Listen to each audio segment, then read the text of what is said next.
Hello everyone, my name is Daniel Paul. I'm an English teacher. Teachers like us are scrambling to find ways to support students. If you are feeling overwhelmed by this daunting task, honestly, even I felt in the beginning when we were trying to impose online teaching. So you are certainly not alone. One of my favorite quotes that I always put in my diary is once a teacher, always a student.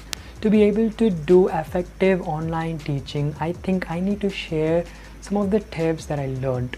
I know many of us are well equipped inside the classroom, but millennial generation watching us on live and we are going to be taking online classes are more challenging. So we need to adapt to modern way of teaching. So without further ado, let's jump into the tips. My first tip for online teaching is try to use the program or website that our students are already familiar with. Trying out new technology is always better, but I guess this is not the right time for that.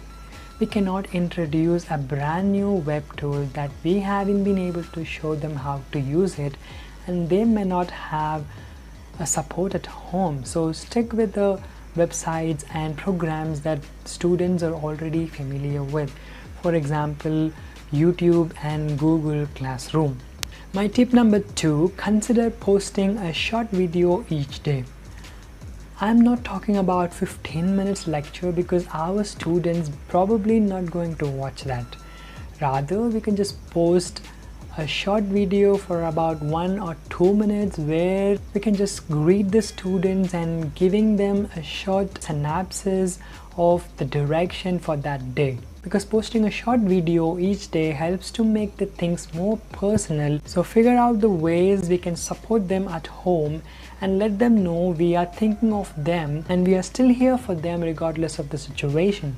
My tip number 3, reduce the amount of work. So when we are not there to offer support to our students, what they are able to do independently is going to be very different from what they can do with the support. We can consider the work splitting up into different days.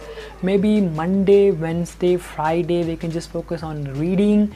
Tuesday, Thursday and Saturday we can just focus on writing. My tip number 4 for effective online teaching is do not implement hard deadlines, because every student's situation is going to be different. We don't know whether their parents are in work or at home.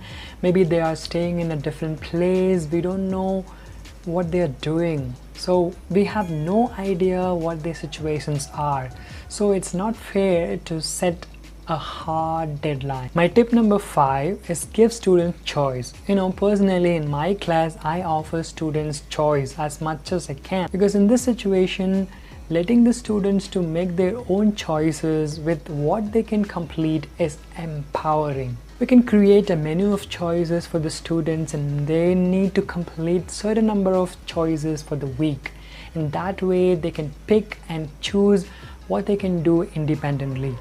My tip number 6 is write an outline or script, because if we don't have the proper script for taking a video, we would be rambling on topic to topic and it's just boring for the listeners. Especially in online teaching, shorter is typically the better. So scripting out will also help us to have a better camera presence. Trust me, I did script out what I'm talking right now. My tip number 7, share your personal stories. I love my college teachers who shared their personal stories with us. It built a connection between students and the teacher that was deeper than showing many PPTs or teaching whatever the textbooks say. Number 8, learn from the mistakes. Of course, we're going to be making mistakes. When I was recording this video, I messed up so many times. This is a perfect example. Students will give us feedback, or we just ask for the feedback from the students and be open and honest for the feedback. But above anything else, just keep in mind that we have to be flexible during this time. Yes, it is inconvenient, but our students' health and our health are more important. It's not going to be the end of the world. As long as students are reading and finding the ways to practice some of the skills they already know, it's super good. And finally, I know this is a crazy time, but we are going to get through it. It's all going to be fine, but don't forget, do not touch your face, wash your hands, maintain social distance.